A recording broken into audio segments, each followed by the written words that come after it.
Hi, and welcome to Musicians Hangout with your hosts, Crash Fist Fight from Fatal Butterfly and Maxine Maxwell from the Maxwells.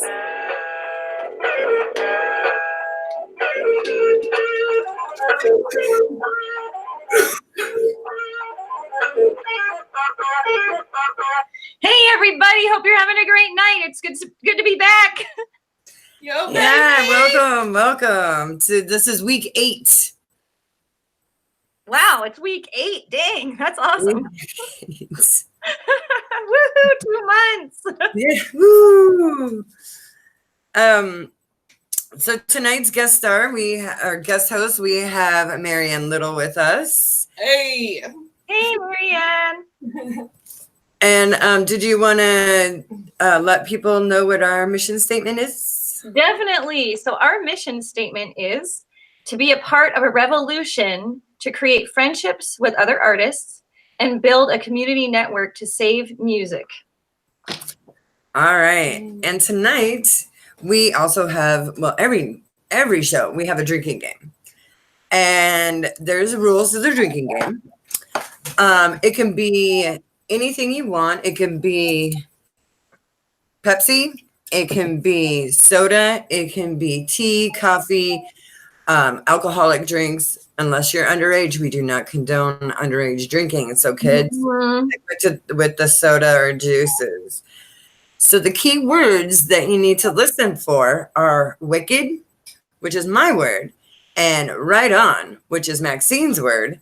Yeah. And what is your word tonight? I thought about it a lot and I decided it was going to be dude.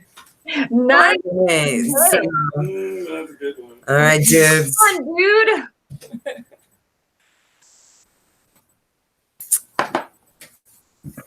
All right.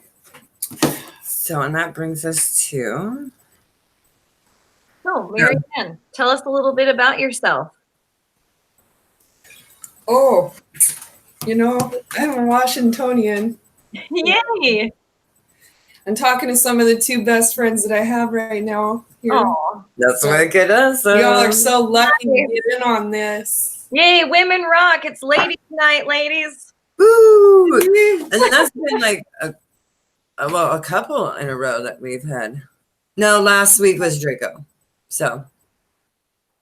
Yes. Shout out to Draco. Hi, if you're Hi, Draco. Hi, everybody tonight. Draco. Turning in. Yay.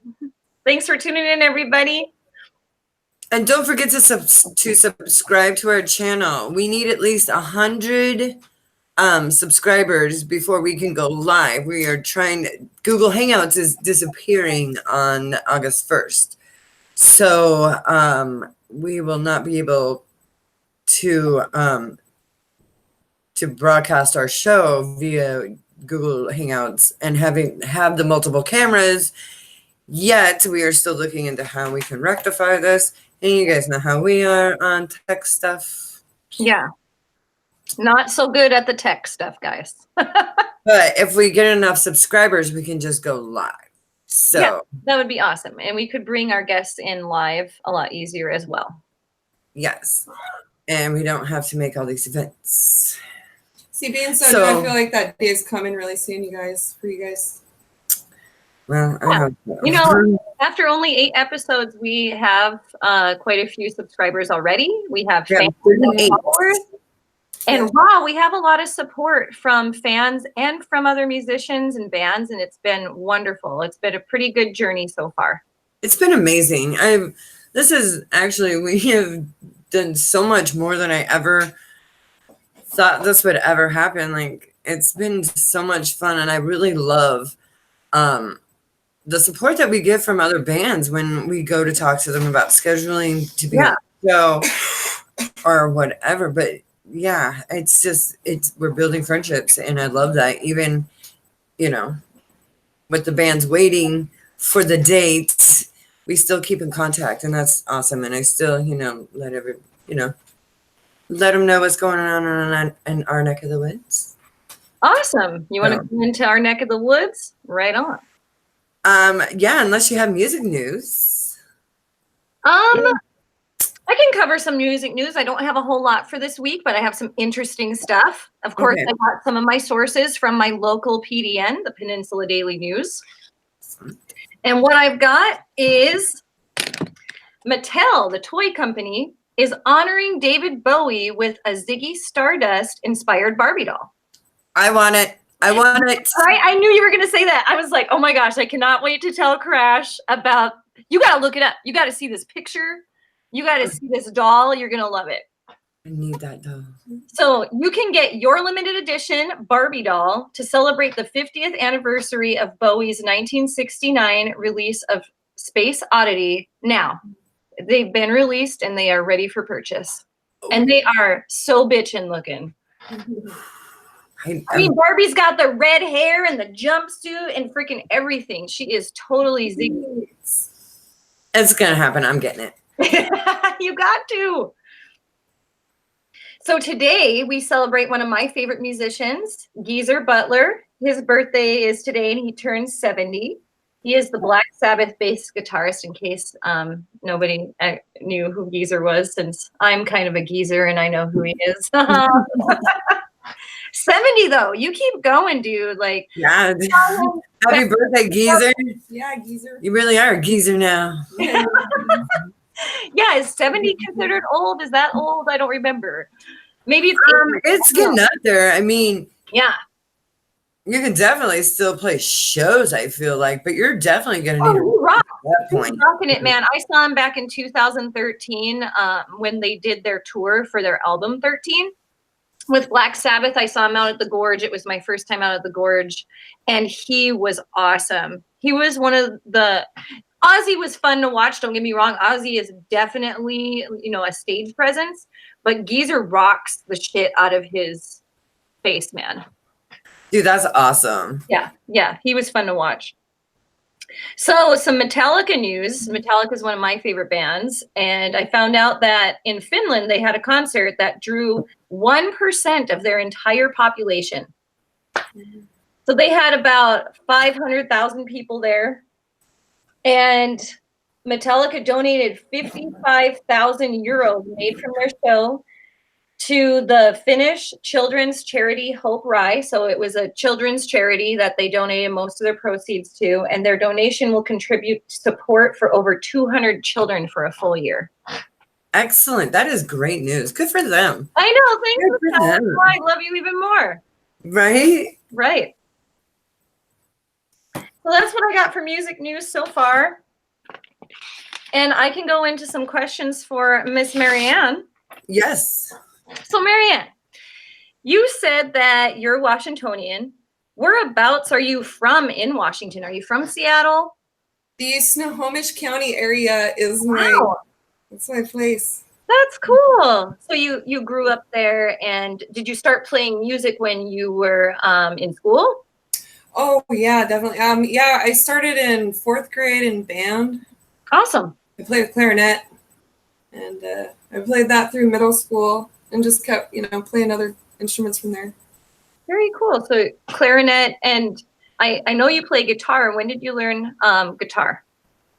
Probably about 13, I think. My aunt gave me a guitar, and just said, if you want to play it, if you want to keep it, you better play it. So yeah. Do you remember what song you learned first on guitar? It was a song I wrote called Trailer Trash on the guitar. Yeah. Oh, cool. Nice. What kind of guitar did you learn on? Was it acoustic, electric? Oh, I'm sorry. I don't know. I think I might have misunderstood what you said. It wasn't an acoustic guitar. Oh, okay, cool. Yeah, I cut out there for a second. My screen's refreshing, so let the technology gods, have at it again. I swear to God. This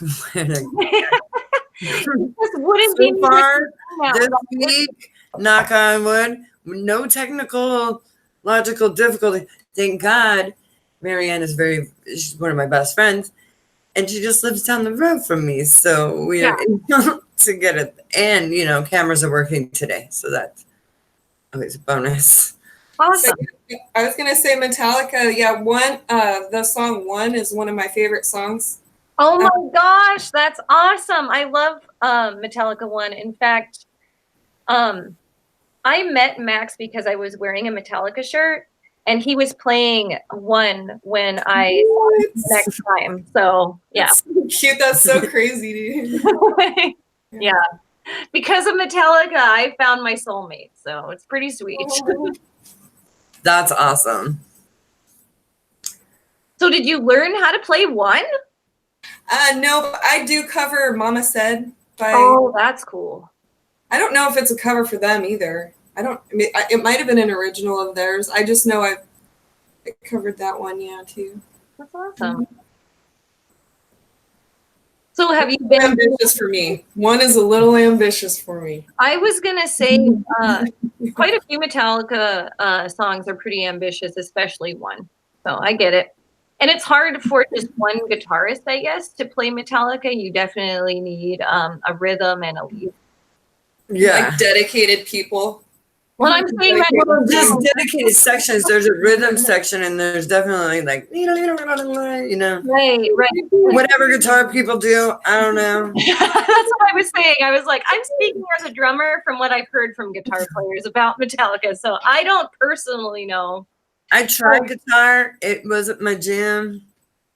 Yeah, I learned the intro to Nothing Else Matters, and I figured out that nothing else matters. Now on bass, I can play Cliff Burton's solo "Anesthesia Pulling Teeth." Oh, that's cool. Well, only about like a third of it because that shit is fast. Yeah. But I got like all the hard parts, you know. And let me tell you, that's a finger stretcher. Yeah. But you know, I just like smacking the drums. For the life of me, I cannot figure Lars's patterns out, but you know. Lars has different patterns, and that's why I'm really inspired by him because he's got his own style that makes it work. Yeah, definitely. Yeah. And I've talked about it before. I have his signature series drumsticks. That's why I have such heavy sticks myself, is because they are the ones that Lars uses. That's awesome. Yeah. Right now, not to plug anyone or nothing, but right now I am using Scorpion percussion sticks. Heck yeah. And I saw the show you were on, and I listened in on the show you were on when Allie introduced you to Scorpion sticks. Yes, she introduced me to Scorpion sticks, and I'm really working hard for them to sponsor me. So I'm going to try to play them as much as possible because every drummer needs free sticks. Yeah. Anyway. Especially the Scorpion sticks because they the bomb. They are the bomb. Those special grip dip things. Mm. Maybe they'd sponsor us. Huh? Yeah. Ooh, you know what? Oh my God, they could. I mean, I'm gonna ask them. I'm gonna send them a message because I've been messaging them for a while, and I've been sending them pictures of me using the sticks in shows and whatnot. And I even use some of the sticks in recording because, you know, as you know, my band IBK is in the studio right now recording our new EP, mm-hmm. And I was using. Sorry, Anthony has me distracted. Doing some weird stuff outside. But I was using some Scorpion sticks during then too. He's out there and he's like doing some mime stuff, and I'm just like, what? How many tater tots do you want? Actually, I gotta tell you something funny Tony did the other day. She comes in living just out of nowhere. She just, and he was all in there, and he was just. Man, I didn't even do it right. It was so much funnier than that, dude. I can't. You're just like, okay. That's the best. I am so jealous you live down the street from her. I miss her so much. I miss her. I know. I cannot wait to see you very soon. Yay. You have to bring me some Scorpion sticks so I can take a picture of with them and be like, hey. Dude, we're going to do like a Scorpion percussion yes. Photo shoot. Photo shoot with them. Be like, sponsor us. We gotta like cool gloves and like you guys are wearing like sweatbands. You guys Actually, we talked about bandanas the other day when we were on the telephone. I was like, Crash, you have to wear a bandana because she would freaking rock it. dude, and I look so It'd be cute in a cute. little bandana I too. bet you do. Like, oh my gosh, you would rock a bandana. Gotta do it. so cute. It might actually help my headset too stay on my face. Oh, you know what? I've never tried that. Inside too, cool down. Yeah, I've noticed that. Not to like change subject, we've been really off subject today, but that's okay. I've noticed that like it keeps sliding this way. Does it adjust in the back at all? Oh, mine has to go around the head because I have a small damn like child's head.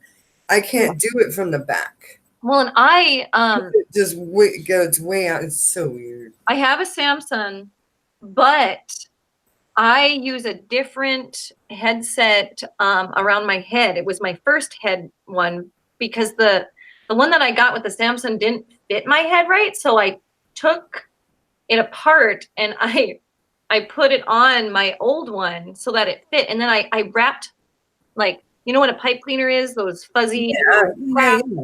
I wrap that around the earpiece and it keeps it snug and it keeps it from moving around. I'm definitely gonna have to play around with it. So I 'Cause got like a now- whole packet of pipe cleaners. If you want to bring your headset when you come see me, I'll try to rig it up for you. Yes, because right now I'm just like sticking barrettes in my hair, trying to keep. Yeah. You Can't complain because you move around a lot. yes, and then and I try your trick too, right? So to you, Marion. So we're getting off track. So what kind of music do you play now? Yeah. Tell us about what I love to play. I mean, I love all music, and it's just got to be good music. It could be anything almost. And I think most country's terrible, but I have a few of my favorites. Even I mean, I can't even say that I don't. And everybody's like Johnny Cash, just shut up, stuff like that. Yeah. Johnny Cash. There's not really a bad genre. There's just bad kind of music sometimes that you got to just admit to yourself that it was a good try, though. Yeah. Because there's a lot of good music out there too. You do that. I'm gonna do it. There is, and there's a lot of modern country that kind of dances on rock, a little more country rock. And I mean, I'm being really negative about it, but really, like, this is what I tell my friends, okay? It's like these guys just come up and they're like, theater, just over and over again. It's like, yeah, it's cool, but it's not in like a masterpiece or something, Right. So I just put on your CD, and the name of her CD is Coma. And why don't you tell us a little bit about like this song?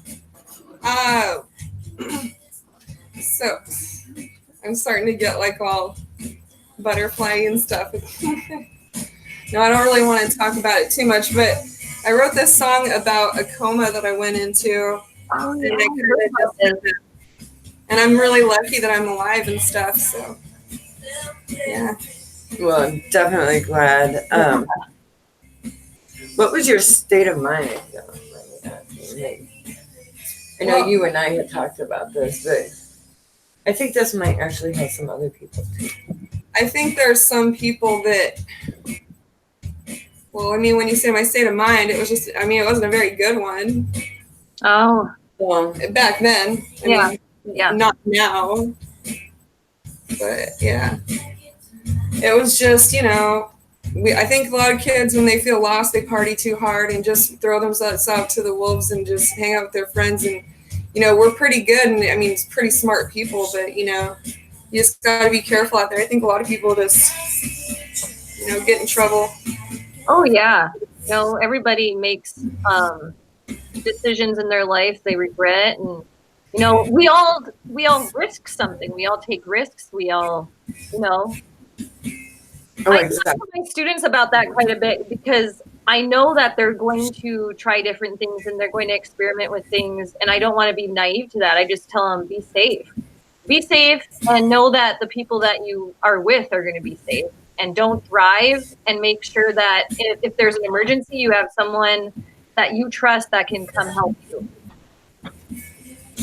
And a big one, too, I just wanted to mention, if we're just going to be talking about safety, is just tell everybody where you're going and who you went with and things like that would make something that, you know, could happen to you uncomfortable. Because when you're that young, that's when those bad things can happen. That innocence and not knowing, thinking that you can trust anybody or whatever it is.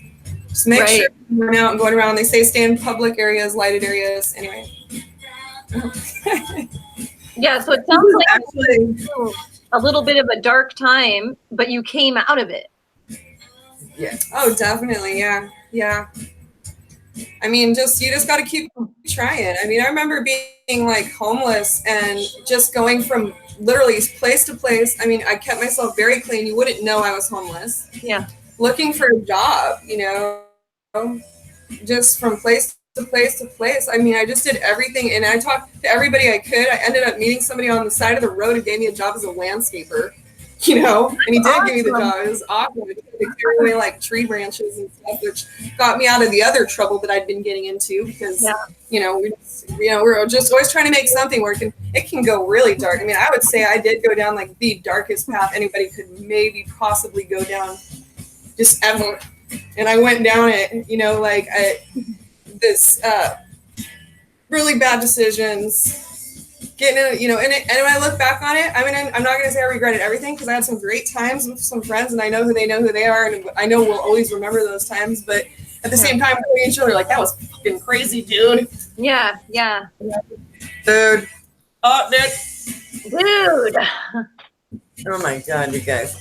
That's really inspiring. So you write. And here's the thing, like this is actually, you already know this because I told you this. This is my favorite song from her.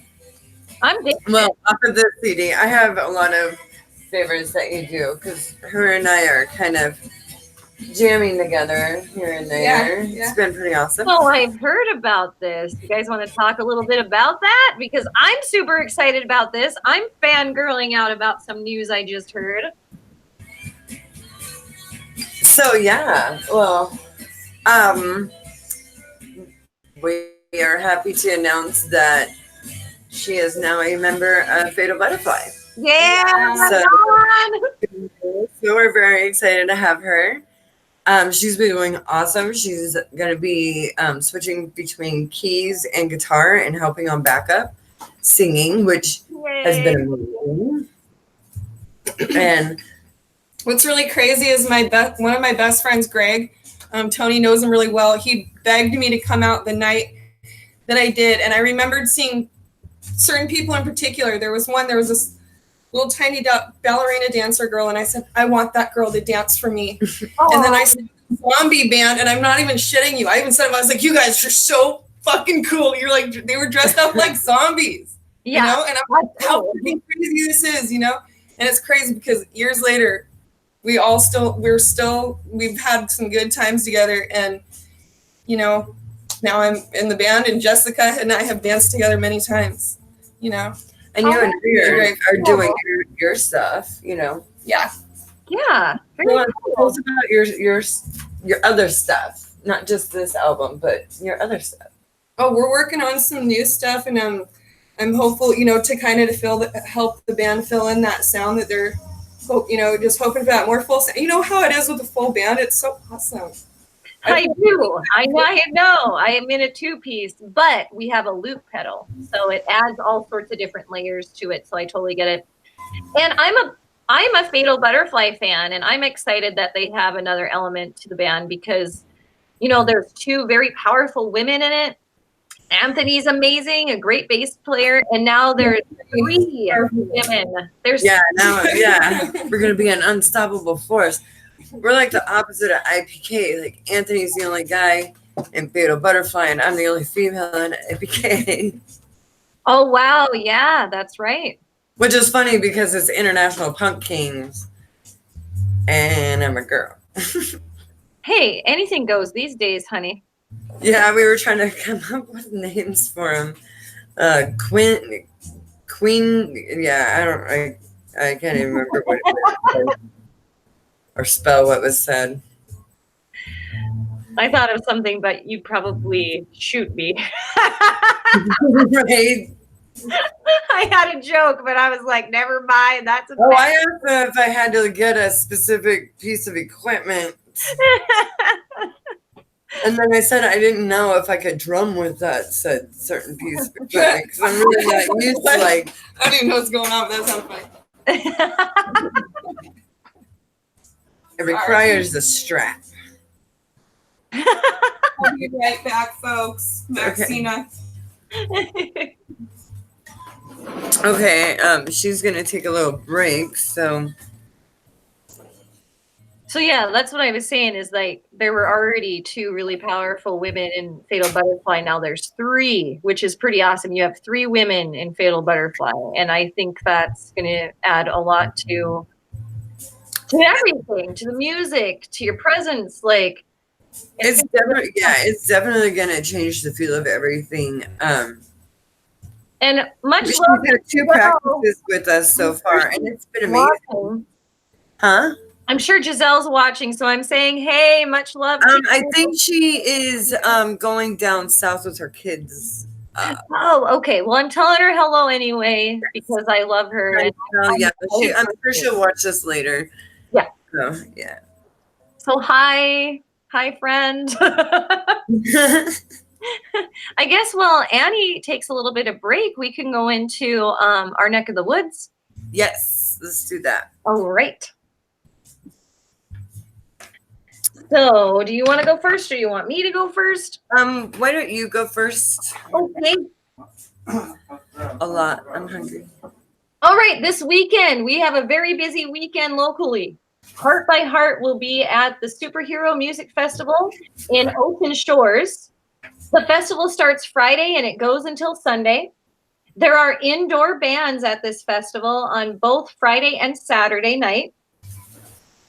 The bands are Black Shepherd, Pump Tulips, Blues Remedy, Uptown Charlie Brown, Unexpected Soul, and Spin Circus. General admission is $15, but it's $20 if you want to see Heart to Heart and all of the bands, which I thought was a pretty good deal. So my band, the Maxwells, has the tour coming up with the 3-ring circuit. It kicks off at Frankie's in Olympia, Washington on August 9th. Our friends Hard Circus, Unique, Deadbeat Blackout, and cover band Stoned Pilots will be playing that night. Show starts at 6 p.m. Solo electric artist Nuda will be releasing her new single, The Walking, on August 27th. So look for her new single. All right, tag your it, Crash. All right, and so I have the oh my gosh, hold on, I forgot the name of this band. 12-string or 12-step dropouts are playing the Rockslide Brewery and Restaurant in Grand Junction, Colorado on the 20th. Tom Diddley, Jacob Bennell, Prelude to a Pistol is playing July 27th at the 56th Street Liquor Saloon in Tacoma. Very cool. Chapter Black from Boise is playing the Jackson Street Bar Summerfest in Spokane. We have Billy Bio from Biohazard and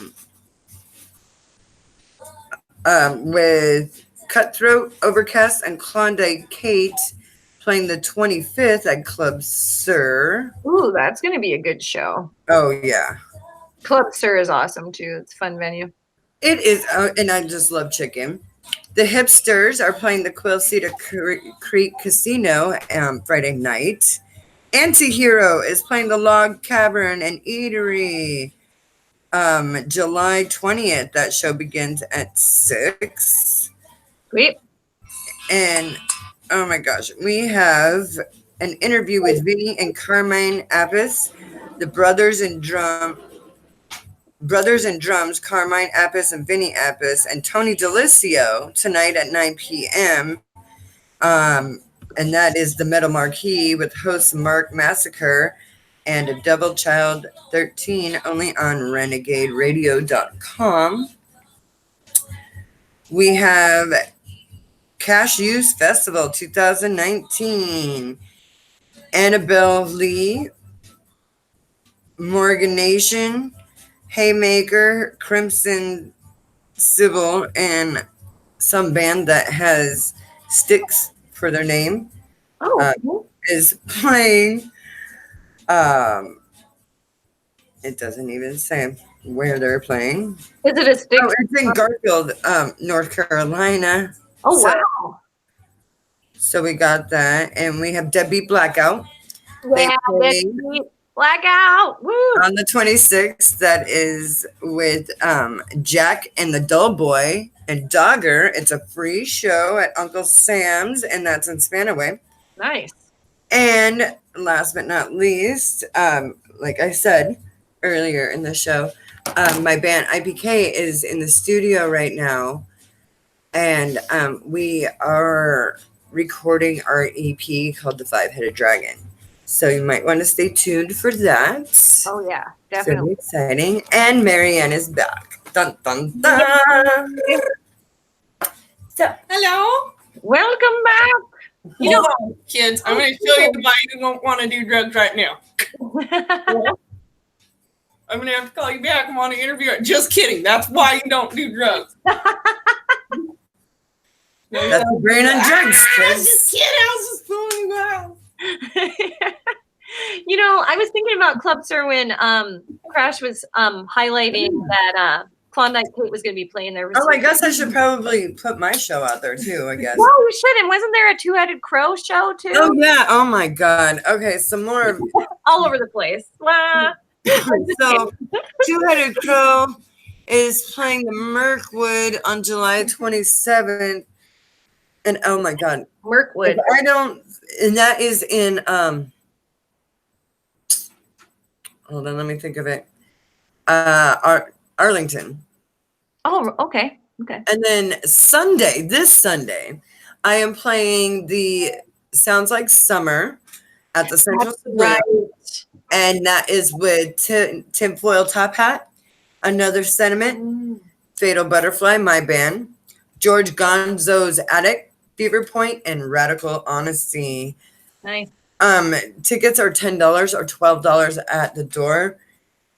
Anybody can hit me up on Facebook, or you can hit up my band, Fatal Butterfly. We still have a few tickets left, so hit us up, or you can buy them online. Nice. That's cool. I'm glad that I Reminded me? Yeah. Yeah. we were talking about it before we went on air, and it's hard to remember like what you said on air and what you didn't say on air. So I totally get it. I do that all the time too. Like I forgot somebody last week and I felt terrible, but I remembered them this week. And as we were talking about Club Sir, I thought it was interesting. I just I just remembered that I met you both at Club Sir at different times. So Crash, I met you in February at Club Sir, and Marianne, I think I met you in March at Club Sir. It was like, yeah, it was, I think it was March 13th or something like that. Yeah, it was probably a month after yeah, that was concert. Fatal Butterfly. That was our first show at Club Sir. And That's she right. was coming to our show. Yeah, I'm gonna see that. That was a fun show, and I so loved meeting you, Marianne. You were really fun to hang out with and jam with. The Fatal Butterfly was really fun. Oh, we're always fun. Yeah, you guys are awesome. Yeah. We like to do some crazy fun stuff. So, what are you gonna do in the future? I mean, what kind of plans do you have with music in the future? Okay, so the plan now is just to continue. Like, I'm gonna start playing again music because I took a hiatus for a while, a few years actually. I don't think I've performed since like 2014. It might have been 2015, but I don't remember exactly. So yeah, it's been a while. I just, stopped doing it. Life gets in the way. And I started working 60-hour weeks and stuff like that. I'm pretty sure that's how it started. So, but I'm totally full board back into it. It's crazy because I didn't pick up a guitar for like a year. And then I just picked one up a couple weeks ago and I got blisters all over my hands and my throat's still kind of sore right now. And, because I'm singing. Yeah. It's crazy how that happens, but I'm happy to be back here and playing music again. And yeah. I am so glad you're playing music again, because I remember when we met and we were talking about your music. You said that you really wanted to get back into it, that you had played guitar and you sang, and that you had done some recording. And I'm just really excited that you picked it back up, because sometimes musicians do take a break. Artists take a break because we hit a block or we hit something in life that, you know, prevents us from being able to manage our time enough to play music. So I'm glad that it worked out in your life now to come back to it. Yeah, it's crazy how that happens. Yeah, music is always there for you. You know, it's always ready for you when you take a break and when you want to come back. Music expresses what words can't. Yeah, Yeah, no like joke, right? That's And how I feel about music. Like when you can't express how you're feeling, music, because just think of like everything that has to come together to make an amazing song. There's like 4 to like, let's say 25 people, because you know you got George Clinton crew and you know Lyle Lovett and his large band. Yeah. You know, but it as little as 2 people or 1 person if you're Yeah, you can be a solo. Jeremy and Steel Beans or whatever. Yeah. But you express yourself through the music that you create, because there are no words to describe it. Does that make sense? Yeah, it's a feeling. Yes, and some feelings you can't just describe. Right. By the way, I mean, I was lucky to have my CD recorded by Jeremy of Steel Beans, and we talk about him from time to time. He was a good friend to me for a long time. That's awesome. And I respect him and his lady had a son, I believe. Is that right, Tony? You got a kid, right? Okay. Yeah, I don't know. She told me something. But yeah. And they're cool people. That's why I just leave them alone. Because Jeremy, kids, why you don't do drugs. And I'm not going to tell a story about him. I can tell you this. He's mad I called the cops to this day. So did he record the song that Crash played earlier? Yes, he recorded, or he helped produce that whole entire CD. Yeah. He played the keyboard and Okay. he played the drums, and so and he did it all on a Tascam too. It was just crazy. We're gonna put like a link for the music or something up, and yeah, I just wanted to give him where credit was due. So these were, you know, songs I wrote and he helped produce. So Totally get it. That's very cool. How many songs are on the album? 3. And you know, we're moving forward with different music right now, but I mean, it was what it was at the time, and it was cool. It's amazing music. I really like it. It's very poppy. Got a lot of pop in it, but I still love it. It's very catchy, and it's something that, you know, you can just be, you don't realize it, but you're bebopping around just to it. You're just, you know, it's that kind of music where it doesn't matter like what kind of mood you're gonna be in. As soon as it like happens, it's kind of like, you know, Weekend at Bernie's too, where like anytime music was playing, the dead body just kind of Yes. dancing to the beat. And it's like, Oh man, when I'm at the next Fatal Butterfly concert, I'm doing that. Like, okay, you just Get the whole crowd to do it. It's called a zombie. that's awesome.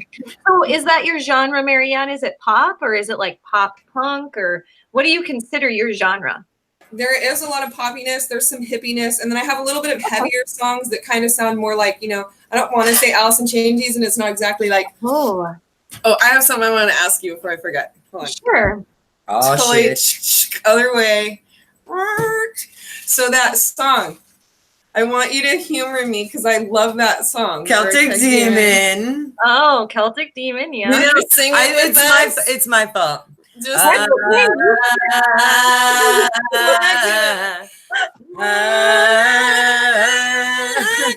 Maxine. Oh my gosh, you guys, that was awesome. You're singing. No, we want you to do it with us. You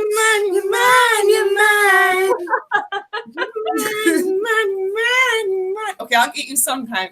And I'll be like, I did that with Maxine too. Of course, I'll sing Our it. our show when Maxine and I both played the anchor for the LLS Foundation. Oh, that was so cool. I was setting up my drums because we played after the Maxwells did, and they kept Celtic Demon in for me because it's my favorite song. It's our longest song, but we had a short set, so we still kept it because, yeah, it's your. You had time to fill, and I love that song. And I'm over there just building and singing away. And I was like, you know what? Maxine and I harmonize really well in my head. That's cool. One of these days, I might just get up on stage and like guest sing with you. That would sound so cool to have layers like that. Like, wouldn't it be cool? Like, what if we sang it all witchy? We're like, yeah. Well, it's Celtic Demon. So did you have a question about the song, or? He wanted you to I wanted sing you to with sing that us. part with us. Oh, you wanted me to sing with you. I'm sorry. I like. Can you hear it one more time?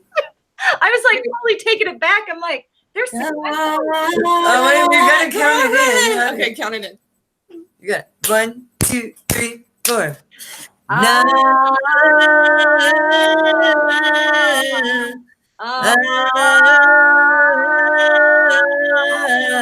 You're mine, you're mine, you're mine, you're mine.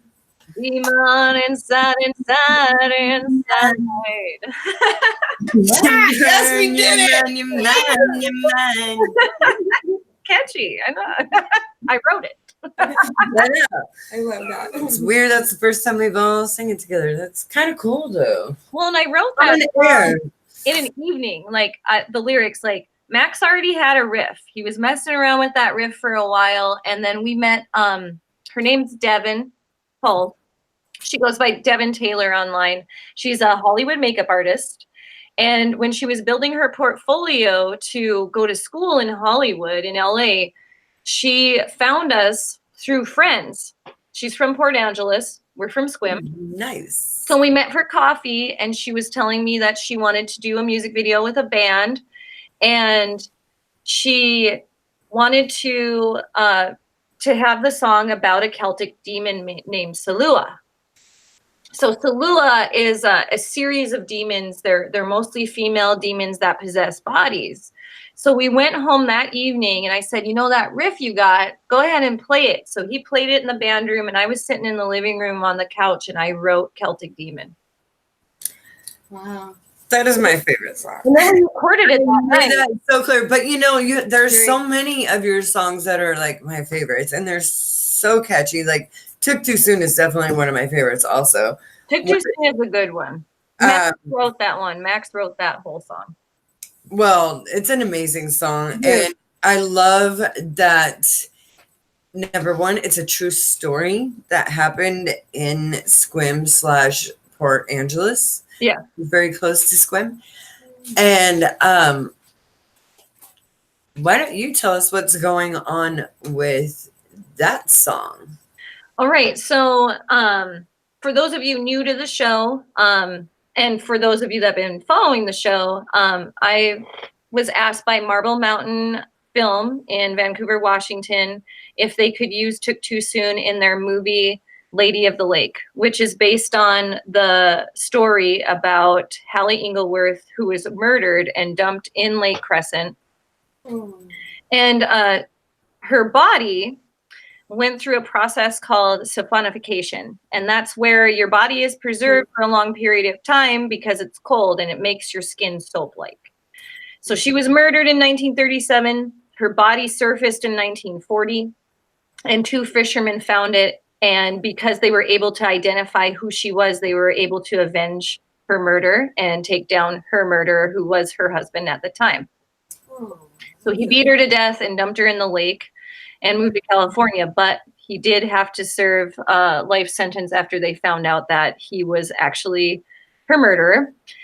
So Marble Mountain Films is doing a movie, and they're having a modern twist to the story of Hallie. Hallie's going to come back, and she's going to haunt some people in modern time, which she has. They did some interviews last weekend with some people that actually had experiences with Hallie's ghost. I'm not gonna lie, I experienced a little bit of Hallie's ghost when I was on site filming for Took Too Soon music video, because our story is also based on her murder. And so I told them a little bit about it. They were in Port Angeles, and I got to meet them personally, and I got to meet them in the archives of the library. We got to look through some of the files about her life and her death, and the trial itself. Really interesting stuff. I'm a history buff, so I really like anything with history. So especially history in the area that I'm from. Well, from right now, you know, I'm from North Dakota, but I claim Port Angeles and swim now. So I interviewed them last weekend, and because I'm going to be gone next week for our anniversary, Max and I are celebrating our anniversary. We'll be gone next week. We will not have a show on Wednesday. We will have the interview to release on our YouTube channel that I did this weekend with the producers of Lady of the Lake. So stay tuned for that, folks. Yeah, so yeah, we're gonna be show next week. in a But there's movie, going to be man. a cool interview that Maxine did with the people from Canada. Yeah. Oh, they're from Vancouver, Washington. Yeah. Oh, so the other Vancouver. Other Vancouver, yeah. Gotcha. Okay, that makes way more sense. It's all right. Everybody thinks we're from Canada too because of how we talk. Oh, I know. It's a North Dakotan accent, you know. Oh, I know, because every time I go to visit my grandparents, I'm like, down at Gordy, and I don't know. Yeah, you bet you know. Yeah, every time I come back, I have like this accent, and I didn't realize it when I first moved to Washington, because, in Colorado, we don't think that we have anywhere you're from. You don't think that you have an accent, so you go somewhere else. Right? Yeah. Yeah. And they're like, "Well, where are you from? You got an accent." I'm like, "No, I don't." Well, and I remember when I moved from North Dakota and I went back after a year, and I could hear the accent, the North Dakotan accent in my family and friends. And I couldn't hear it when I lived there. But I went back and I was like, oh my gosh, this is amazing. And I love it because it reminds me of home. Yeah, me too. Every time I go to visit my grandmother or any of my family that's in Wyoming or the Dakotas, I'm the same way. As soon as I just hear them talk and certain words that they say, I'm just like, you know what? Yeah, I love this place. And then by the end of my trip, like, I have my accent back because that's where I'm from.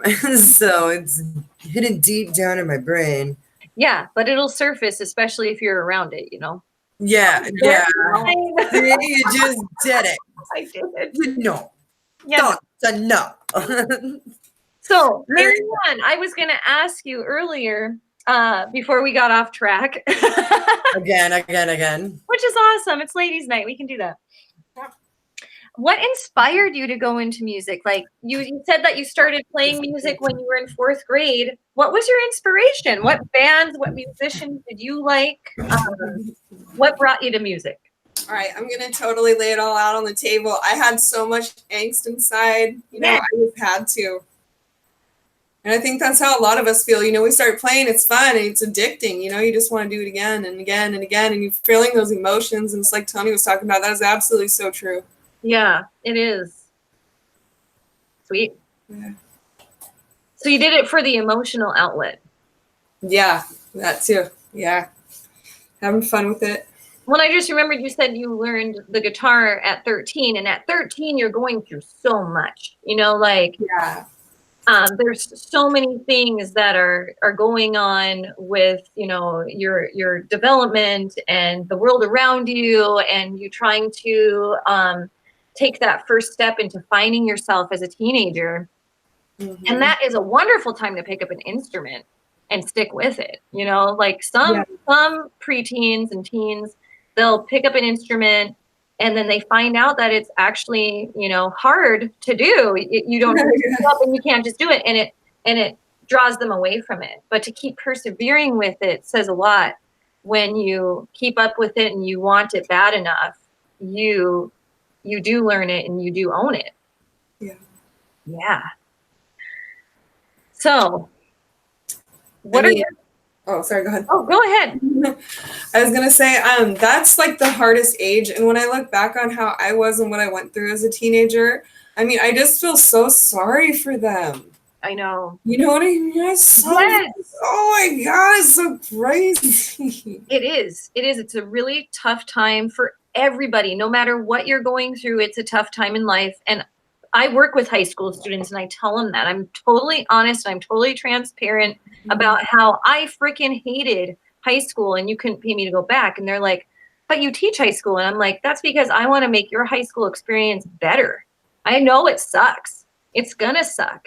And you're not going to want to come back either, but at least you can have a little bit of happiness. I'm an art teacher, so I can do art with kids, and I can also teach them some life skills along the way because it's a sucky time in life. It is. It is freaking absolutely wretched. Yeah. What kind of music did you listen to when you were a teen? What did you like jam out? Oh, okay, so Nirvana, you know, the album that he wrote that has, you know, Jesus Doesn't Want Me for a Sunbeam. You know, I don't even remember what album that is or anything, but I remember listening to that. It was on cassette tape or Paul Abdul was, well, okay, so it started with Madonna and Paula Abdul.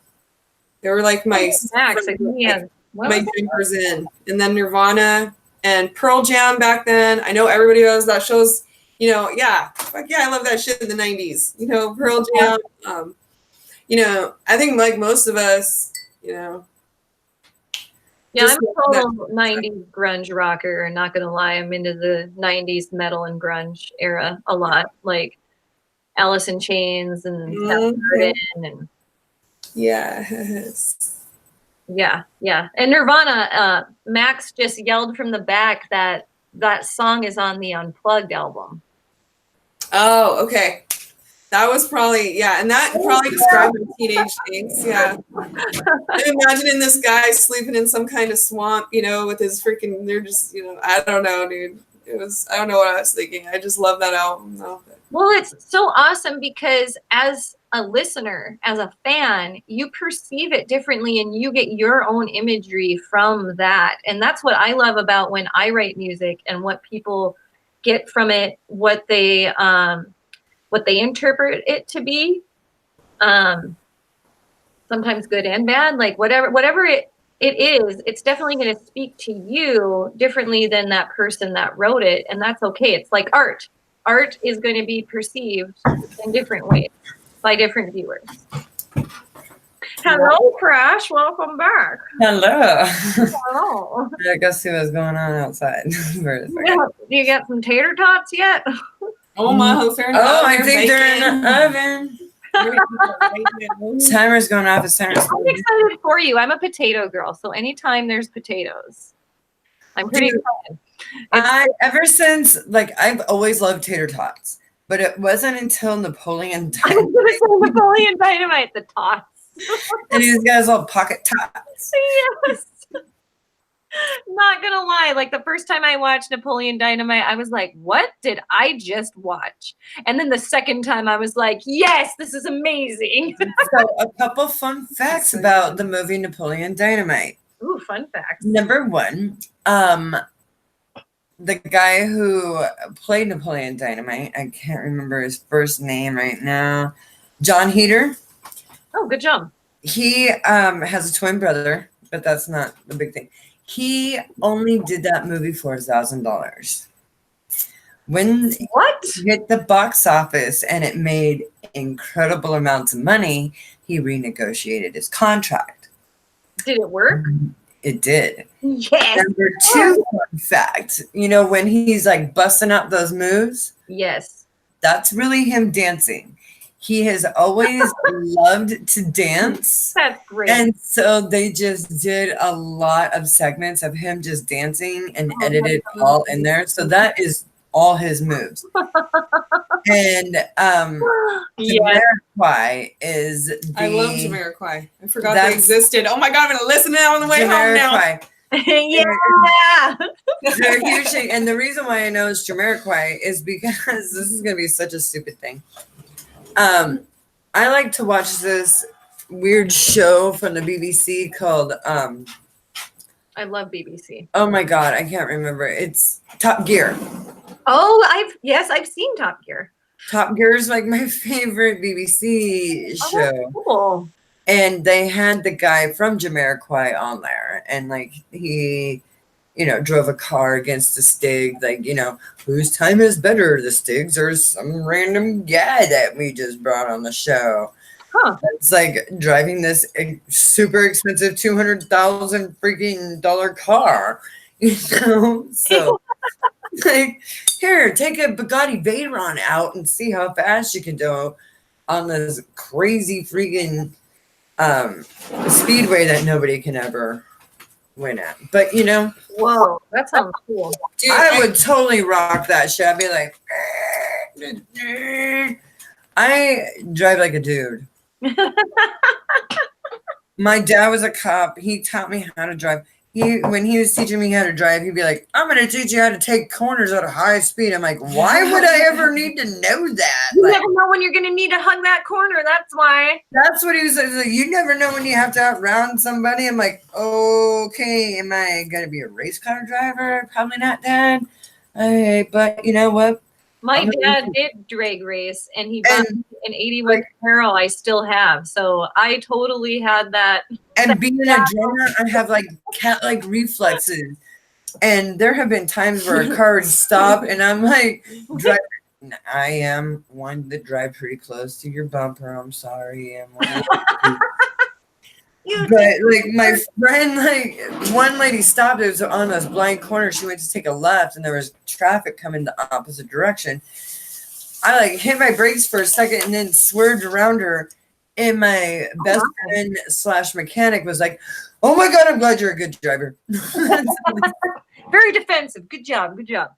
Yeah, and this is coming from a dude, so I was like, you know what? I'm gonna take that because you guys are really critical about how fucking girls Isn't drive. that one of the drinking words? dude. Dude. Oh, Dude. Yeah, I've said it like 50 times now, so. I'm gonna need to reboot. I was gonna tell the viewers, I've got the Prayers of Sinners wine from QFC tonight. Yeah. It has a skeleton. It talks about sinners, What kind of and like have a really awesome We got the same vodka. We got the $11.89 for half a gallon of bucket of spirit tonight, 99 cents. But also we have some Pepsi here because we don't condone underage drinking. What's for the underage drinkers and my mom? My mom loves Pepsi, so Mom, that's for you. Pepsi's for you. It's not even open though. I can't. Although I must say, I owe my mom a strawberry daiquiri when I see her. I'm going to see her next week, and I'm so excited that you get to see your family next. I am so excited to see them. So, And I want to tell you and Max, happy anniversary in advance. You guys have been together for 15. Well, married for 15. Married for 15. But you guys have been together for 120 years. A long ass time. It's been 18, I think. Pretty sure 18 years. Yeah. You just lose count after a while. I mean, it's been so long. Like, it's like, meh. I'm like, dang, I've been with him for like 2 decades, and it's been like the 2 best decades of my life. I mean, like I said, my soulmate. I love this dude. Dude. Yeah, that's really cool. I love my dude. Also. Anthony's a good dude too.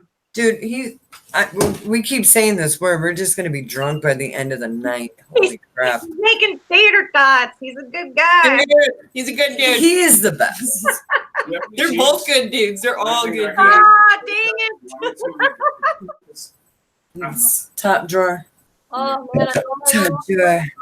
Dude, he's even like putting cool stuff on it, like cheese, and I'm sure if I had bacon, he'd probably. Yeah, well, if I had cooked bacon, I'm sure he would probably. I can bake bacon. I'm going to tell you, Maxine, what I tell Tony. I'm going to be so happy when I find what you guys have, because what you guys all have is really special. And you can't just fake it, and you can't just, Right.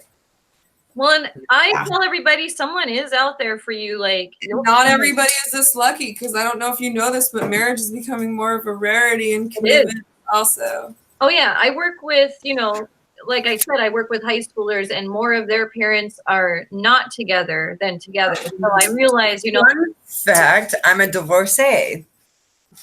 Oh, that's right. Yes, I was married for 10 years. That's crazy. I have two beautiful children that are 23 and 21. I'm a grandmother, if you can believe that crap. Which is unbelievable. But my granddaughter, oh my God, she's the apple of my eye. I just love her so much. But yeah, would I take the plunge again?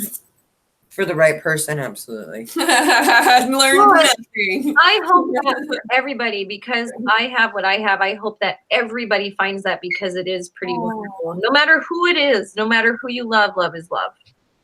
Yeah. Right. I'm not a big dater. So Anthony's very special to me.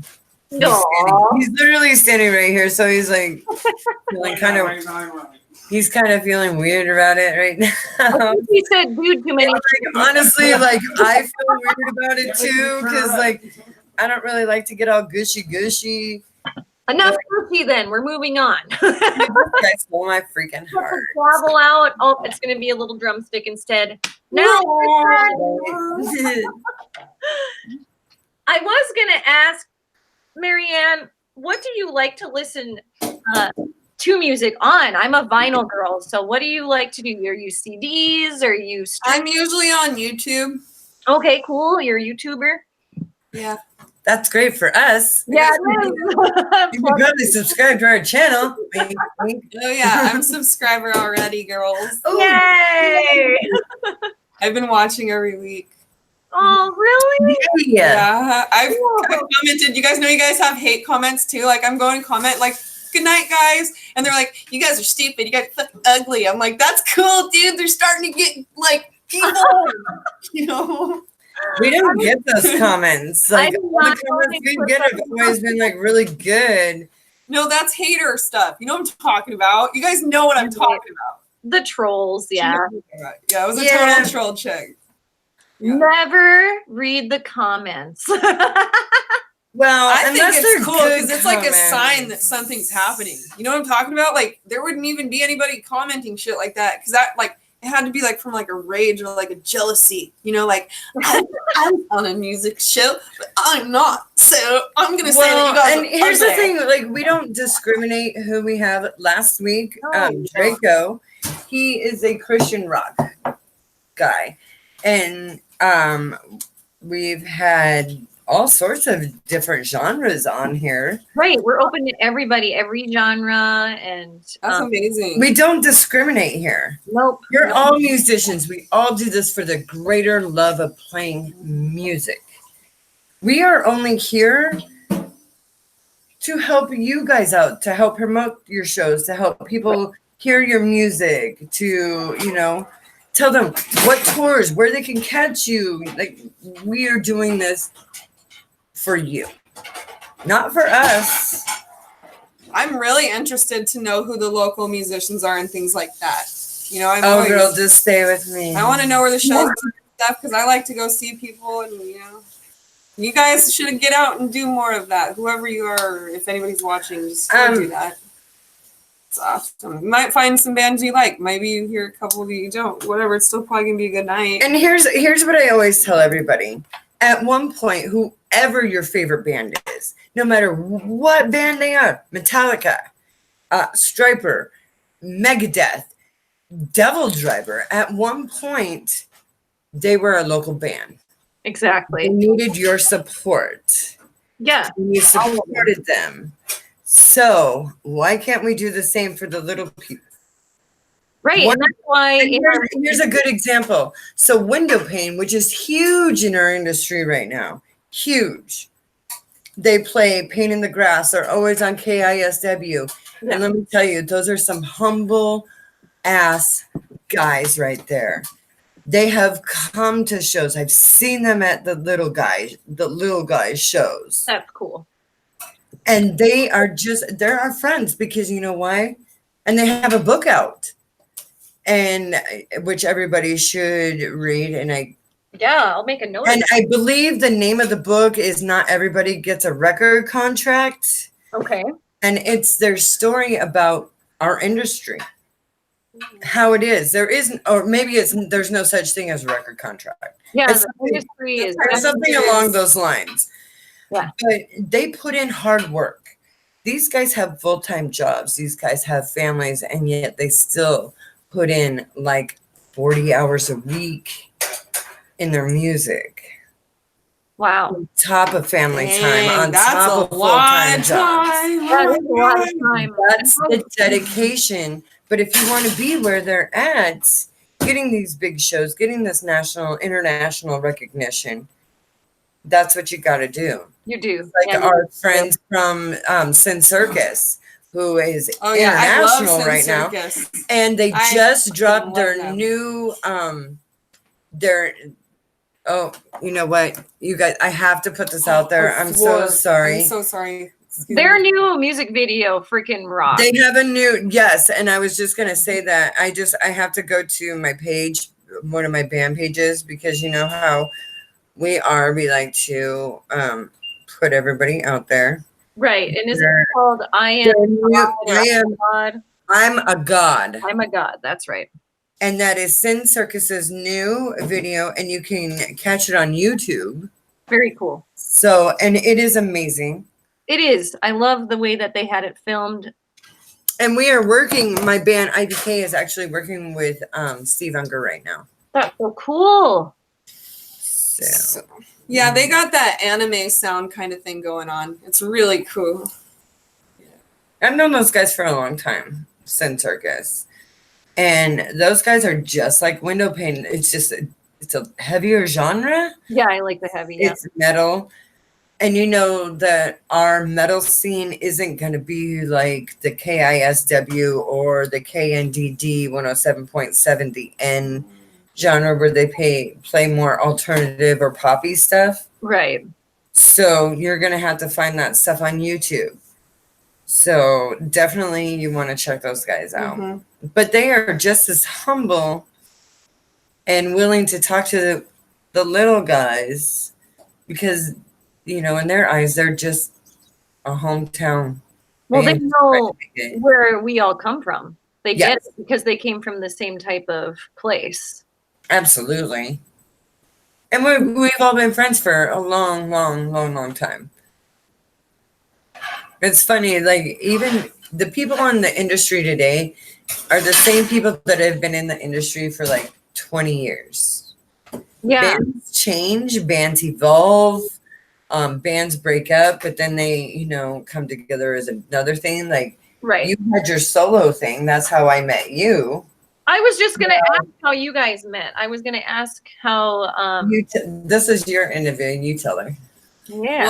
Well, Greg promised me that, well, because, you know, I met him and through Greg Jeremy, Gibson. Steel Beans Jeremy. I met him through Jeremy because Greg used to get Jeremy a lot of shows. So they were hanging out one night, and I kind of came down, and that's where I first met Greg and everything. And he really wanted me to play my music for people and stuff. So he was like, please, you know, come down to this show. And I was like, no, I only play Friday night shows. And he was like, well, if you come down tonight, I'll give you a Friday night show or a Saturday night show. Ooh. It was a Saturday. No, but it was to be, I wanted Monday. I know they were doing for a lot of tips over there, but I wanted the headliner. I wanted to show. It wasn't a Saturday. It was a Wednesday, by the way. It was a Wednesday. I remember this. And I wanted to play a Saturday night show, and I wanted money. You know, Jeremy made money up there a couple times. So he was like, okay, if you come out tonight, I promise I'll do it. And I got to meet a whole bunch of people there. It was crazy. Like, everybody was just, he got us all together. He wanted us all to play one night, and he was just so stoked about it. That's how Greg was. He just wanted all the musicians to play. He saw something, and he was not going to accept anything less than that. Like, anything, and he saw a goal in his life. You know, it wasn't going to be wearing a tie. It wasn't going to be wearing, you know, being a corporate. It wasn't going to be flipping burgers. It was going to be pulling musicians together and making music. Like, that's all he wanted to do. Huh. Yeah. So with that said, the night I met Annie, I remember this very fondly. You were wearing this short, crushed velvet blue dress. And you had your hair all up. And you had your little notebook and a little stool and your guitar. And you were singing. I remember standing right by the bar, just going, "Who the fuck is this girl?" She has this amazing voice that, like, is just really beautiful. And I remember you had your little sparkly eyes right here, little jewels right here on your eyeballs. I don't remember what I was wearing. I do. And I just remember, like, thinking, she has an amazing voice. I would love to play music. And our friend Greg was actually playing drums that I gotta night. tell you this because it's funny. Tony remembered this, but Tony or Greg was like, "Mary, I want to play in your band. I want to play drums for you, bro." And I'm like, "All right, let's try." You know, He and we get up retuned there. my snare. We get up there and I start playing. He's just like, I mean, it was awful. It was so bad. And I'm like, "Greg, no way, man." He was standing up and hitting the snare, and like sometimes the stack would bounce off. And I mean, yeah, I get that. And he retuned my snare, and that made me mad because you never, I don't care who you are, you never retune a drummer's freaking drums without no. especially on a brand new piccolo snare. I was heated on that. And I got to see him one more time after that show before he passed away.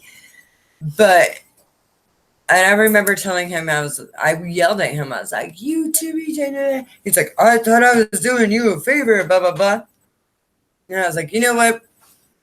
I forgive you. Don't ever do that again to another drummer, but I'll forgive you." And I'm really glad that I forgave him because that was the last time that I ever got to talk to him. I talked to him only one other time, but the last time I saw him, I yelled at him because he didn't put my tent away correctly. So he got bitched up by two beautiful girls in the same freaking week. Oh my goodness. Greg, you yelled at the tent like this. You're up all night drinking beer. Like just being such a bitch. And I think about it back in the day. I'm sorry, I just swore again. But I think about it. I wish I wouldn't have done that. It teaches you things. We're not too, FCC. We just try to keep it to a minimum because we do have some like younger audiences. Sorry, kids. But it's not like it's like we gotta press a button because maybe we should. Maybe we need a little. Well, I mean, who's gonna be in charge of that? I'll do that. I got the guitar. I'll figure it out. This little like, let's see. Oh, but you gotta be. But oh, I like that. Every one of these keys has a different sound to it. So I like that. I like that one. I think one is drums. I don't remember which one though. Let's see. There it is. I could do a little. Dude, that's like total timbali or steel drum. I don't even It know. does sound like that. It does. Dude. Okay, so back to your story. What venue did you meet at? I missed that. Tim's. Tim's Tavern in Shoreline. Okay, got it. I will never forget it. It was one of my first shows as the drummer for Fatal Butterfly, actually. This is way, way back in the day.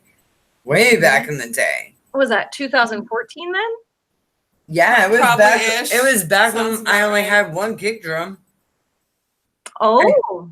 and two toms instead of the three toms in the kick drum. Two Oh, kick you did have a smaller set at one. Oh, and only three cymbals. I was only rocking three cymbals. My hi-hat crash and a ride back then. Wow. Sounds like my setup. I was poor. It was rocking it out. Very cool. Annie, what do you play now? Is it electric or acoustic or both? Both, yeah. We're trying to get her more into the electric. Sorry, Which is a lot easier. So that's Is it? cool. Oh yeah. Yeah. Electric comparatively is a lot easier. That's good to hear. Yeah. It's kind of like it'd be like whether you're pressing down somebody or it was just like a feather or if it was like a lead weight. That's like the difference. Oh, really? Amplified electrically.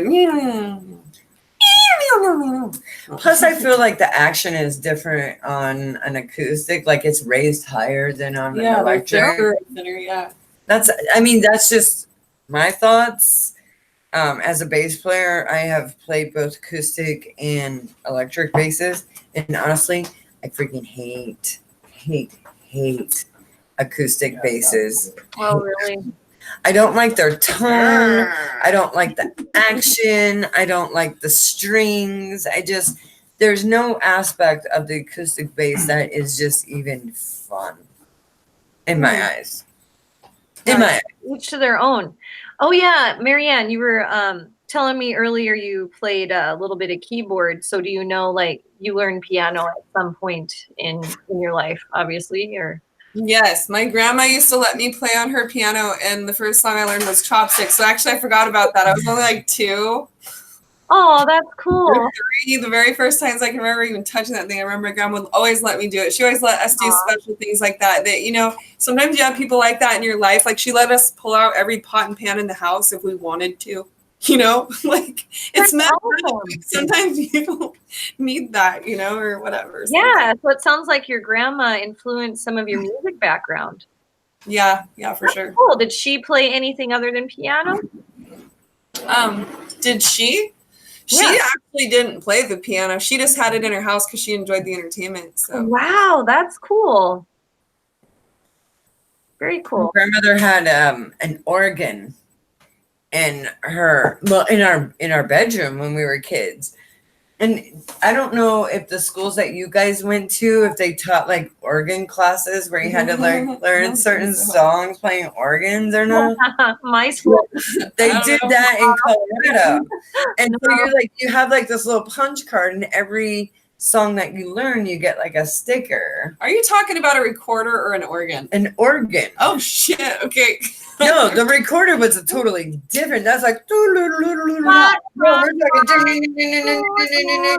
have like hot cross buns kind of stuff. No, I'm talking like kind of thing. I mean, I'm no Beethoven. I mean, I could play his concertos on the viola, but that's cool. My grandmother has an organ in her basement, but she didn't play it. But I did mess around on it, but I never actually learned how to play it. I just played on it. Like my grandparents I've never seen my grandmother, great grandmother, grandfather ever play on that thing. It was just me and my sister just like, and we were like checking out, because you could push buttons and each button had like a different sound. Because this is like an old electric organ. I'm going to show you what Anthony did for us. Yes, show me. There's also an eating hour as part of this. Oh, it's time for dinner tonight. Apparently, the tater tots are done. Oh my gosh, and I got to show you because it's a lovely dish. And if you want to make this, there's only 2 ingredients. There's tater tots and cheddar cheese. It's Colby Jack. We don't do cheddar at my house. No cheddar? Oh. No, I really want like pepper jack cheese. I don't do cheddar because of my dairy sensitivity, but I can have goat. So I had goat cheese tonight. Oh, look at that, delicious. Oh my, look what, yes, that looks great. And you know, I like me some tater tots. It's the only thing my boyfriend can actually like cook.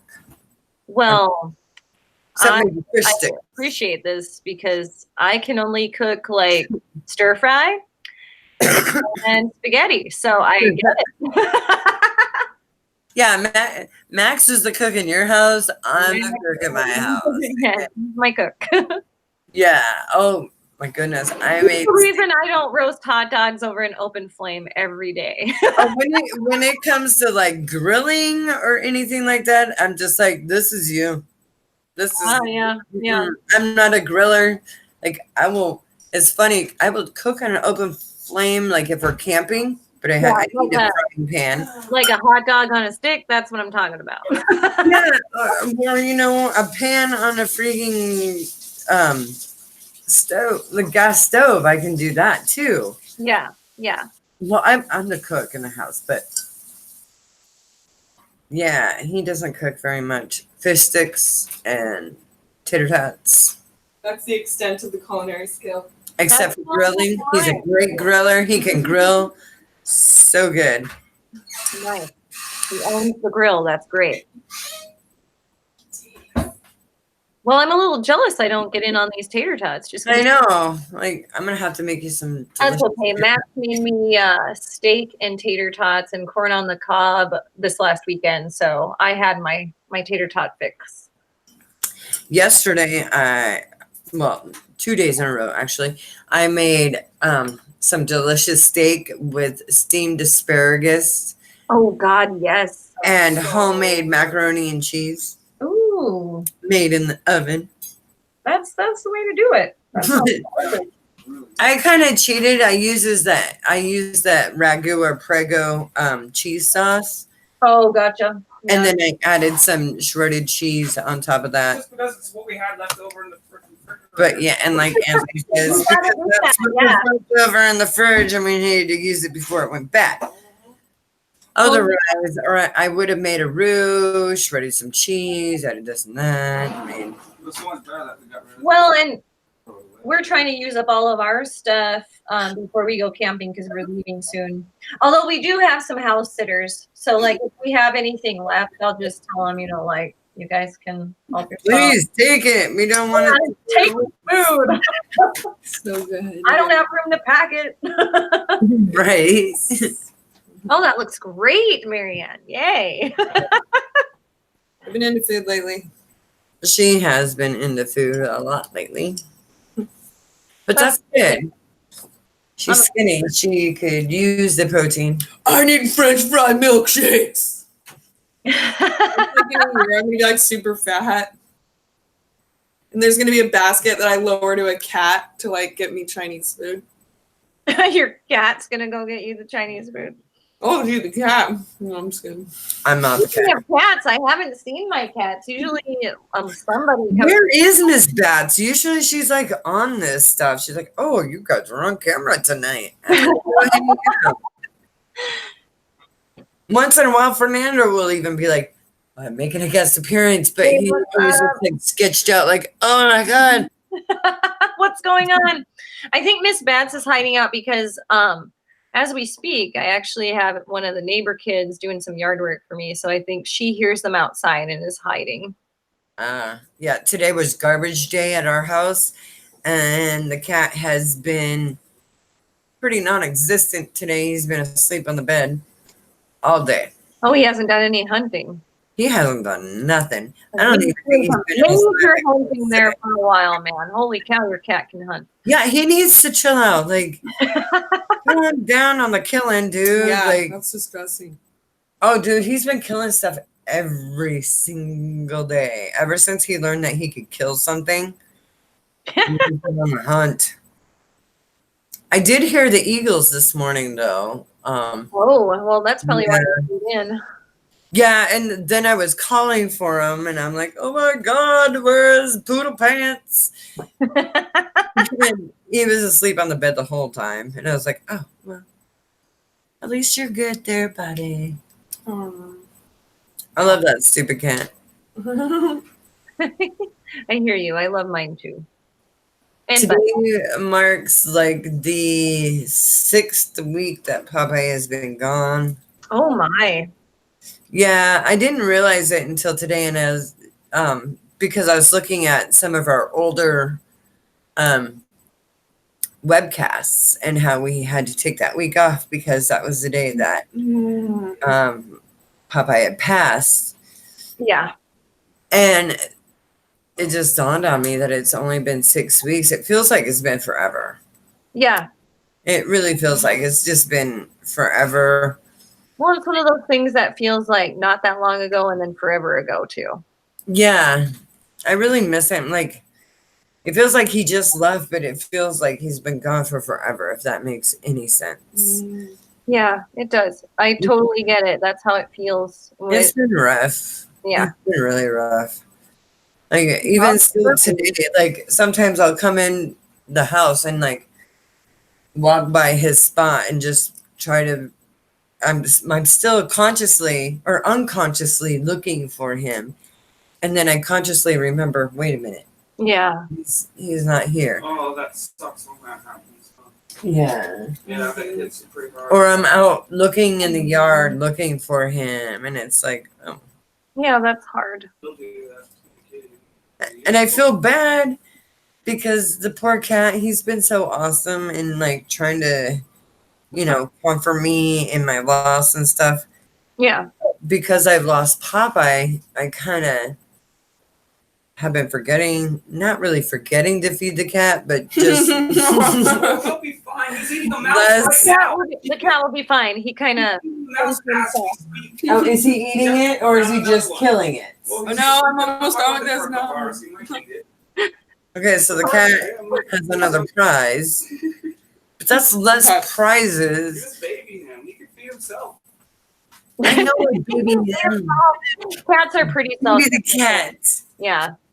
And, even if you forget him for a day, it's not going to hurt him. Oh, he has so much cat food up there. It's not even And funny. he's fine. He's okay. I know. I just feel bad because I just feel like, he depends on humans to feed him and do whatever. Even though the cats really don't, they can That's go why out and he's work bringing for in snakes. themselves. He hunts the snakes. He's like, see, I got a fan for myself. But tonight it's mice and rats. He's really into the mice and rat Heck thing. yeah, get those rodents, dang it. Yes. Just leave the bunnies, the birds, the Bats. snakes, He the caught a bat the other bats. Yes. No more But bats. that one. And I really want to Don't make a hurt bat the house. bats. He caught a bat the other day. I couldn't believe it. That's what I heard. That is crazy. Dude, but it was fucking crazy. He jumped 6 feet up in the air. Cool. Yeah, Anthony said he jumped I 6 saw feet it in through the the air. garden window, and I ran out there and I freaking separated him from the bat. Dang. It doesn't work. He's hiding behind my drums. I I can't. know I can hear his voice, but I'm like, I know he's hiding back there. He's hiding. I understand hiding behind the drum. I do it all the time. It's the top one. The no. Inside, the white right there. Yeah. Sorry, we're looking for ice in the freezer. No, it's cool. I figured there was something going on like that. I always have ice. Yeah, sorry, it's coffee grounds, but it's like fresh coffee Those are grounds. coffee grounds in the ice. It sounds like me when I got you guys shot glasses when you heard it. I was like, whoops, there's dust in them because I don't use them. Like I give a crap. I keep them clean. And for my birthday, I got more shot glasses, so I will have more shot glasses when you guys come over. We have like tons of shot glasses. I should get you some like special. I used to, but I break stuff all the time. So anything glass in my house is broke. Like I have a plastic freaking wine glass right now. Yeah, knock It's on cool looking. wood. So I have it's not but- breaking a glass yet. But I break things. So I'm a destructor of things. So I have things that hopefully don't break sometimes. Hopefully. I Or can don't make quite a mess Fix when you it. break. Oh, there you are. I do have my water in a ceramic cup, which is, it's risky, but it's Ooh, I like that. And I noticed tonight you were wearing your skull earrings instead of your skull necklace. Oh, I am. Yes, I have the bling on tonight. I don't wear these when I drum because they get caught in my headset. So I I can't wear. really like those. Well, I have more practicing class. Thank you. I'm not a big fan of it. I noticed them. So we got lots of That's right. You got busyness in my kitchen. It's almost like a cooking show now too. Music. I know. And on the tater tots, we have Anthony. You've got to grate the cheese like so. Kobe Jack cheese, to be precise. Actually, that would go really nice with my wine. It would pair nicely. You can turn the sprinkler down unless it's not dark. Oh, I got my hair done today, Crush. Ooh, I saw it earlier and I was like, you know what? It looks very pretty tonight. I noticed it. And I got it done this morning, yeah. it looks fresh. Shout out to my girl, Sally Dockery. She does my hair. In Squim. I'm going to have her like do my oil slick because I am in need of a change in the air. I love my purple and I'm going to keep some of my purple, but I want to add like blue and pink and turquoise and, you know, other colors. I'm not just a one color kind of girl. That would be really pretty. Yeah. So I want to, and like, of course, black. So. Well, that would look really cool in your hair. Yeah. Well, thank you. There's so many different things they can do with color. You know, the bright colors in your hair now too. Yeah, definitely. And I've tried a lot of different colors in my hair. Believe that. And I found that the oil slick looks the best in my hair. And if you do it in such a way that like one strand will be like black and then purple and then blue and pink. And so, and then you just alternate different strands, you know. So it's just different, I guess. I don't know. Sounds so okay. So is the name of the process. Yeah. Yeah, oil slick is the name of the actual like look, because you have black undertones because you know the color is oil, it's black, and then when you look at it in light it's all rainbow. And it's not just like a defined rainbow, you know what I mean? It just has rainbow colors in it. Well, they have so many options now. Remember back in the day being a punk rocker and having to like do the Kool-Aid or having to like find purple Kool-Aid does not turn purple in your hair. Purple Kool-Aid actually turns green in your hair. So if you want green, definitely try grape Kool-Aid. Smells grapey, looks green. And you want to know what's crazy about that is like everybody thought we were so crazy and nerdy for doing it. Now it's like mainstream bullshit. I know, right? You raise a very good point. Yeah, it's like, you're going to get beat up, nerd, because you got green hair today. You know what I mean? And then that turned into like, you know what I'm talking about. Yeah. Totally know what you're talking about, yes. Kids. And do you guys remember, like, okay, so I was a basketball fan back in the day, and Dennis Rodman was one of my favorite players, and he did the rainbow hair. Yes. When he was married to Carmen Electra. Yes. So I tried to do the rainbow hair with Kool-Aid, and that was crazy. The Kool-Aid never turns out. The Kool-Aid doesn't work. In my mind, it was going to be awesome. It's always cool in your mind. And then when you get the Kool-Aid mix and you put it in your hair, like I said, like rain. the purple turns to green. There is no purple. And anybody who says, oh, mine turned purple, don't play, because you know it turned green, just like everybody else's turned green. And the red turned pink. Yep. You get red, it was pink, you know, like it was very pastel-y. Which is a thing now. Like, it's a thing. Like, rose is a very popular color in hair. Pastels are very popular, like the lavender color in hair. And turquoise. In fact, when my red, when it's not this really vibrant, jeweled ruby red, it turns into like a magenta and then a rose. It's really pretty as it fades, too. Yeah, mine is it's called Purple Rain from Arctic Fox. And Purple Rain. And it turns to like a lighter purple and then it turns pink. Even when you bleach it, it all turns pink. Oh, okay. Even the blues turn pink. Pinky has sinky. The pinks turn pink. The reds turn pink. Like it seems like all of those undertones just turn pink. Sounds like a song. Pink to pink. Pink turns pink. Pink turns pink. All colors turn to pink. Ooh, that was a good one. All roads lead to pink hair. There you go. They shall worship ye pink hair. Are you gonna come join us again? This is our interview. I love it. It's like we're all just hanging out. But I guess that is exactly what we're doing. This is called Musicians Hangout. We need more of this. Because we just hang out. On a different day, but we're going to tell ghost stories and make s'mores. And we're going to watch a movie. Well, that actually brings up another point. So here's the thing about Musicians Hangout.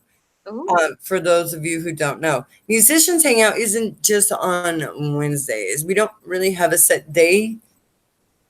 Just Wednesdays work out right now.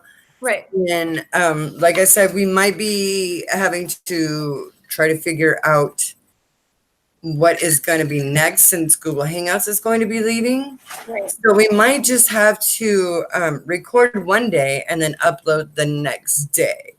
That's why we encourage those of you who are tuning into the show to please subscribe.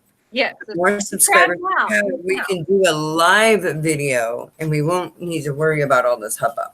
Even your freaking trolls, you can subscribe too. Yeah. We don't care if we're ugly. We're not here because of our face. We're here because of the love of music. So, exactly. Even though, Josh, I love your face. I love your face. And I love your face. I love your smile. I love how she's like, like, you know what I'm talking about? I love your face. Wow. I love your face viciously. I know. I want to eat it up. Wow. Oh, behave. That was awesome. Oh, yeah. And then he was like, and I was going to ask you, let's see. I was going to ask about where to find you and your music. Are you online? Is it? Okay, so we're going to load up the MP3 of my first 3 albums. This is also, I'm going to shout out to Jeremy Still Beans for producing it and recording it on the Tascam so you guys can hear what he can do too. And, these are my songs. So we're loading up the MP3. You can hear it here at the show. Where are we going to load up the MP3s to? To just YouTube as an MP3. So check. Well, what name do you want? I thought we already talked about this. What name do you want it under? Oh my goodness! The album's called Coma. The album will be called Coma. And what name do you want it under? Mary Ann Little. Mary Annie. Mary Annie. So I will load it up under Mary Annie on YouTube somehow. You know me. I gotta. We'll figure it out. Cool. Somehow I always do, though. And I forgot to mention this. I'm going to be playing music not only with Fatal Butterfly, but we're going to be playing some of my originals too. Giselle just thought it was a great idea. And I don't know if we're going to do it or not, but Marry Me, which I wrote, but the chorus was written by Derek Meagard. We might be performing that one. That's someone that you and I had just recently played, right? Yes, Marry Me. Yeah. Oh, I love awesome. I really that do. would be cool. Yeah. Fun. Yeah, we talked a little bit with another band. It was Pagan County Rebels were talking about how they have CDs, but they have a hard time selling their CDs.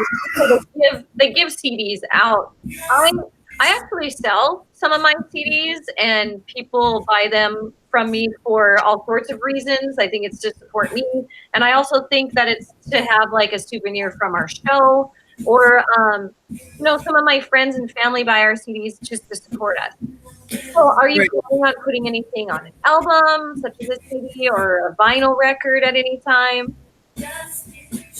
I mean, I want to. It's just going to have to be a matter of like when we're able to record some of it down. And I really want to make a music video too eventually too, because it'd be really fun to do.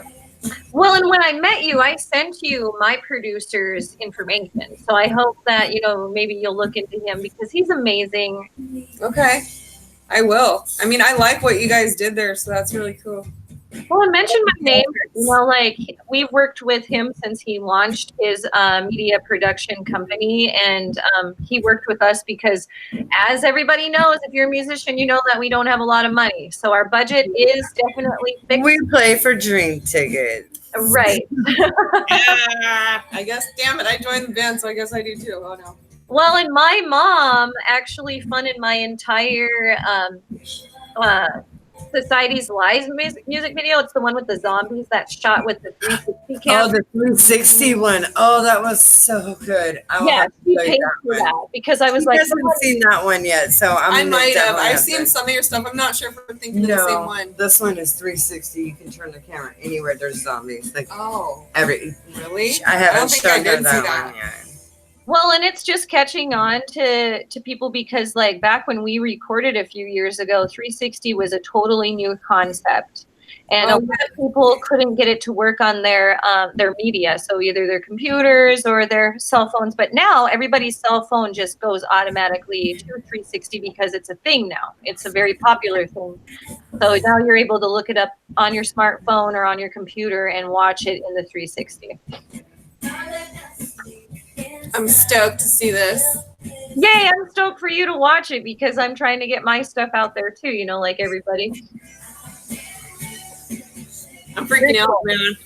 No, Yeah, like my mom is one of my biggest fans too, and she helps out quite a bit with my music career. So shout out to mom because I'm sure she's watching and if she's not watching live, she definitely watches later. So Shout out, Mom. Yeah, mama. If my dad was alive, I'm sure he would be definitely watching this right now and be very proud of me. Oh, heck yeah. For a few reasons. Number one, I've chosen his musical choice, which is the drums, because he was a drummer for a long time. And number two, just because Musicians Hangout is starting a revolution. And we're taking all local bands with us around the world. That's exactly why we put that in our mission statement, that we're part of a revolution, because we get it. We totally understand that it's a different time in music for everyone because of the technology platform that we have now, and we need to support each other and not work against each other. Hear that, trolls? Right. We need to make an That's why alliance. so many people are like, you guys are all glove. Mary, that was a The good girl song. that said it, she looked just like a crack whore. You guys got to see it. She got like scraggly, like blondie hair sticking out. So you know what I'm talking about. Like I say, We're not doing this because, I mean, we're not doing this because we want to look it on camera. That's the least of our worries. We want to do this so that we That can just support our happens to brothers and happen. sisters in the music industry, and we want to showcase them. And it's a hard industry to be. Oh, yeah, it's tough. It's mean. It's gritty. It's competitive at all Yeah. freaking angles. You're competing against other bands, venues, producers, photographers, sound people. Like people are making money off you. They're pocketing what you should be making. exactly. Yeah, we've dealt with that. Yeah, and but and a lot of us are very underheard too. Yeah. And I feel like every local band, we work hard, and I feel like we all deserve a chance to be heard. So that's, and I am digging her voice. right? Trying to think of who she reminds me of. It like reminds me of a little tiny itty bit like ABBA. Kind of, I can see that. I can Like totally an ABBA vibe from this. And now, mind you, so her and I are playing in a project together. It's her guitar and lead vocals, and me on drums. And I, being the drummer I am, I don't drum the way she's really used to being having a drummer play. I'm a little faster, and I think it brings a whole new, it brings it to a whole new level. Right, you're punk metal. So, yeah. To merge with a pop artist, it's gonna work out. I think it sounds amazing. Every time we do a project together, it sounds really super good. That's cool. Wouldn't you agree? Every time you and I play, like, we make some amazing magic. Yeah, I think so. I think one of the things I was worried about with this album is that it sounds really poppy too, right? So I think a lot of people would hear it and go, oh man, she can't even sing. She's just like talk singing it or whatever. But I play a lot of different kinds of music. This does not show my versatility as a musician. And I just want to be like, guys, this is not it. It sounds pretty good. Like, we were just talking about how good it sounds. I think it sounds good, Yeah. but it also doesn't. I mean, because I also sing like chorusy music, like Broadway. I can sing that ska, country. She can actually do hip hop also. Mm-hmm. I rap too. that's cool. Can I? But I could people don't understand. I can actually rap. We gotta make a rap album, girls. Because my whole crew's on some shit, scuffing up some Nikes, spitting on kicking out your DJ, rock it till we dip. We don't need no replay. That's No, from my favorite hip hop artist, which is POS. And the name of his record company, and when I say his record company, I mean he also owns it. It's called Doomtree. Oh, It's Doomtree, yeah. from Minnesota. Oh, cool. And the rad thing about him is he's been through some like really big trials and tribulations. He has, as far as I believe, he's had cancer. I know he's had both of his kidneys shut down due to an accident that happened when he was a kid. Scar tissue had built up on both of his kidneys. He was on dialysis. Whoa, Actually had to have a That's kidney horrible. transplant. That's so that's insane, man. One of his fans donated their kidneys, and all through all of this, he still like got his record company up and running. He has several people on his record company, so That's really cool. big shout out to Stephen Alexander and or AKA POS. Yeah. Doomtree. Oh, they're- Yeah, she already knows. All right, so we have about 15 more minutes left of the show, and this is where I usually ask artists that join us on the show about one of your favorite stories as a musician. What experience did you have? Was it a favorite show? Just some sort of a story that really sticks in your mind as a musician.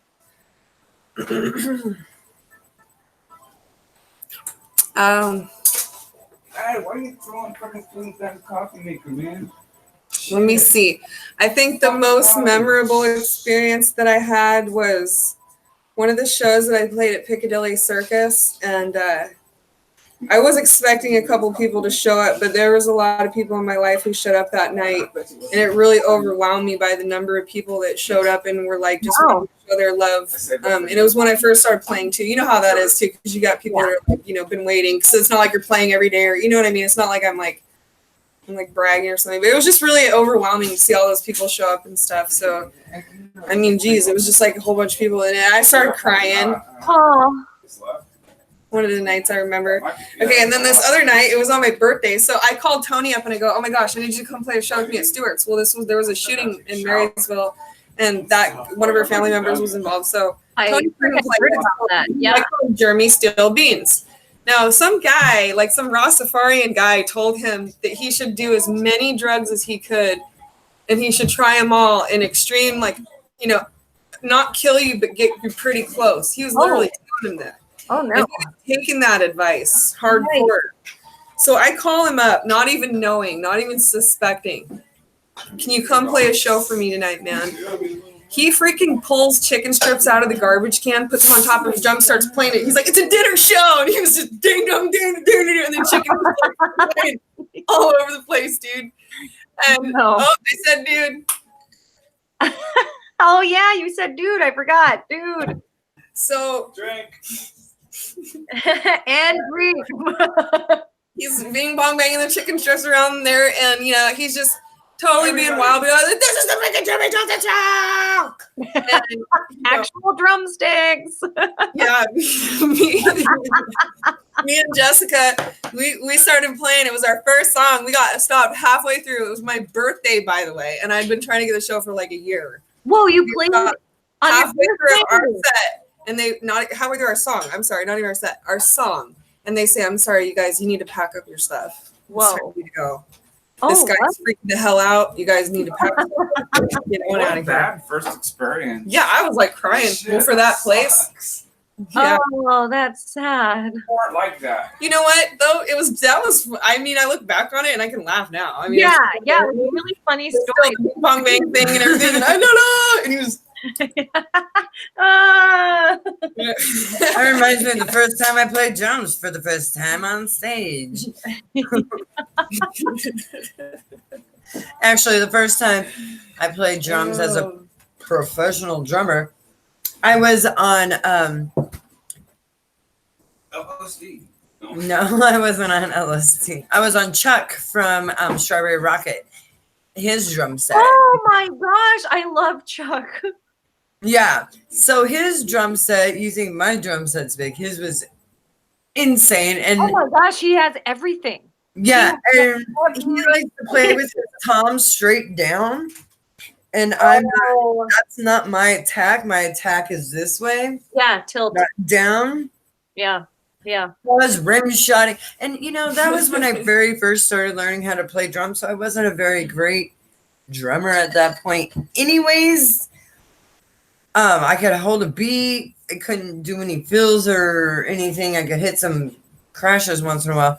But yeah, it just made it even worse. Like, Oh, because you weren't used to it. I get it. Like, yeah, it was my first time on like somebody else's drum kit ever. Yeah, ever.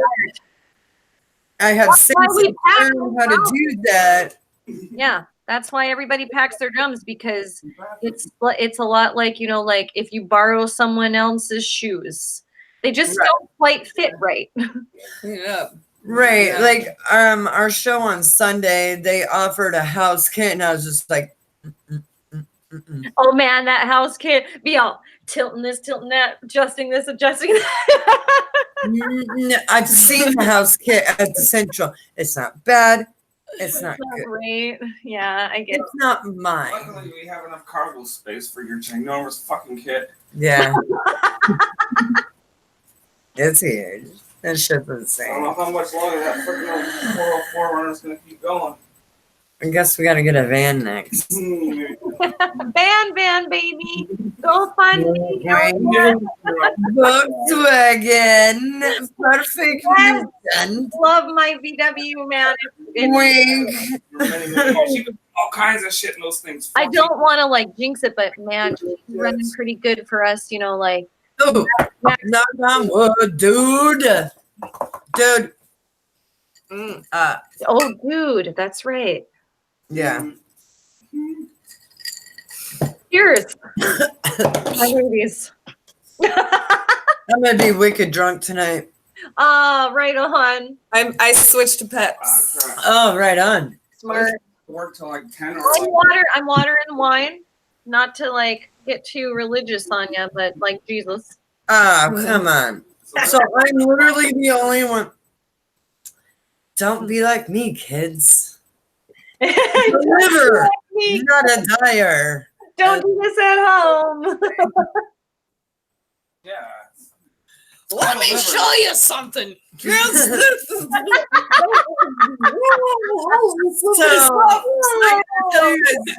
this is a fun story. So one of my first bands was called The Veins. Don't condone. what Wait, I just listen, did. listen, Only listen. for TV. Okay. So one of my first bands was called The Veins. And my friend Sean Morris from Centralia, Washington was in that band. But before that, he was in Scratch Bandit was the name of that band. Oh, my God. Oh yeah, he came out and was doing cartwheels and all sort of. Anyway, so he would do his little lip thing where he would be like, stick it up there. And Yeah, but the way he looks, he just looked like Fire Marshal Dave or whatever. Let me show you. Fire Marshal Bill. That's what it was. And he would like stick it way up there, and he'd be like, "Let me show you." I'm on But the way he looks in his jaw and everything, he looked exactly like Fire Marshal Bill. Oh yeah. I will never forget that. Sorry, Sean, if you're tuning in tonight. Sorry to throw you under the bus, buddy. But yeah, you know what's gonna happen, pal. Love you, friends. But remember, Love I you. have my own show. So you're going under the bus every time. I'm safe. I have no friends. So totally kidding. You guys watching Living Color? Yes, that's how I know who Fire Marshal does it. I saw you. Fire Marshal Bill. And he would get like the big eyes too. He just get the big eyes and the.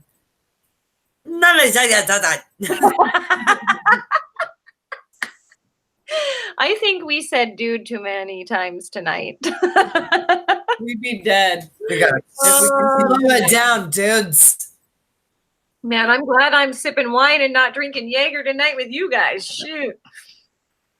Oh, girl. So, If we do that, we got to make sure it's like a Friday or Saturday show. you guys remember Homie the Clown? Homie Oh don't my play God, that. homie, don't play that. Like, just like hit you over the head. Homie don't play that. Everything that Wayans Brothers has done has always been funny. Didn't they have like a? Oh, what was Before the name of? Chappelle, they had the crackhead dude. They'd be like, oh, you know what's Oh, I going know. on now? How about I'm if I like, give you a paper clip and a gummy wrapper? Yeah, Fast. Remember that one? I Yeah. remember, dude. Oh, God. $25. Good Lord, that's a lot of money. How about I give you a paper clip and an envelope you can lick? That's the kind of stuff they used to do in Living Color. That was Dave Chappelle, actually, who used to do that on Living Color. I totally recognize It was They're Dave very good. Dave Chappelle. Very the good Yes. trash. I know that Deja Vu. And what was the name of their superhero? Oh dang, I can picture him too. What the heck? I don't remember. I'd have to Google that. I want to say like it's like Retard Man or something.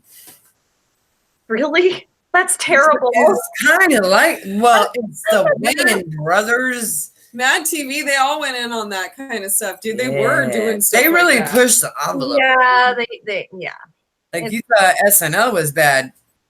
No, but you know, Mhm. I love Alec Baldwin and his Trump. Oh my gosh. No one else can play like no one can play Trump like him. Seriously, like He's a- so. Well, Just he had to actually take a break from And that. he's like, I can make my mouth look like a butthole or whatever. It hurt his jaw so much he had to take a hiatus from the character because it hurt his face. well, yeah, looking like Trump would hurt my face too. Meh. I I've always hated him. can't even do it. Like I'm not orange enough. I have too much hair.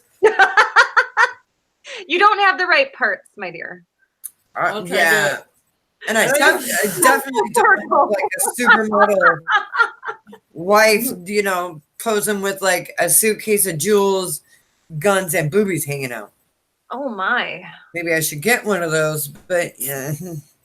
Like a dream ticket. That's all we need, apparently, and then we'll be so rich after that. We just Yeah, need that but one we're picture. local musicians, so we play for drink I was tickets just gonna say. and bar tabs. And there's like certificates of authenticity that go with it. It's like those were real jewels that I was holding. Those are real Ernie balls I was playing.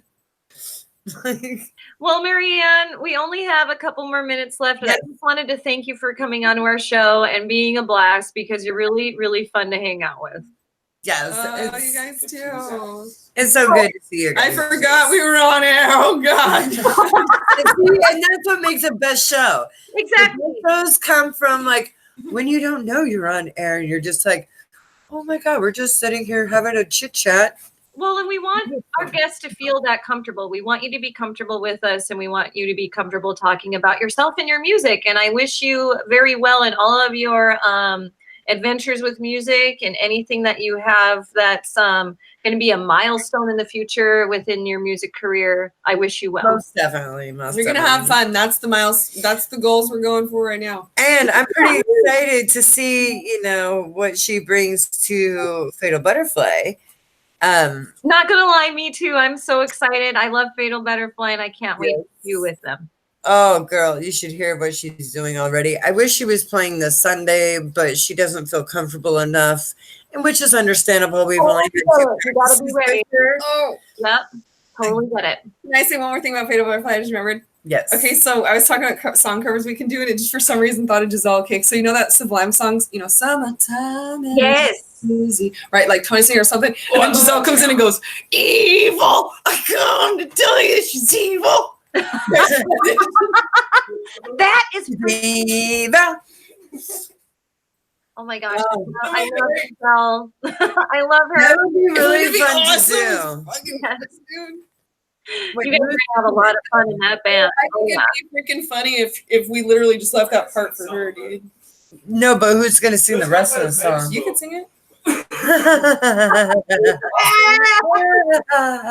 I just don't want to take over nothing. Well, I'm just learning how to play drums and like stuff. And here's the thing: that's what- my yeah, brother Raj that's a crazy Punjabi actually plays for Sublime Your show's been LBC. over for like seconds now. Oh yeah. Well, we haven't stopped broadcasting. No, But anyway, so I might have to like see from my brother how easy that song is to play drums and sing, and then I got to figure out the words. Yeah, right. I'm so All right. excited. I just love, and I gotta say this other thing about Fatal Butterfly. I was so excited. I cannot believe Giselle came up and wrote all that music. Yeah, right. Oh, awesome! Kudos. I wrote my parts, And the Toy That's- did too. but yeah, they are very good songs. I'm really excited to have you as part of the band. And Yeah, Anthony back there Anthony back there. in his fatal butterflyness. Oh, he has decided to position himself behind. Oh, there he is. There he is. I see you, Anthony. Yeah, he popped out from behind my drum kits. There he is. Hi. Wow, you have like three My- fatal butterfly lineup right there. Pretty much, we're just missing Uh-huh. Giselle. But yeah, pretty much Like- fatal butterfly. With us, spirit. Namaste. Love you, Giselle. And Love with you, that, Giselle. Love you, Giselle. Love you, yes, and I love you guys. I freaking love you guys, my friends. love you guys Everything's all too. All right, and I think that's gonna wrap it up for Musicians Hangout this week. Maxine, you want to take us out? All right.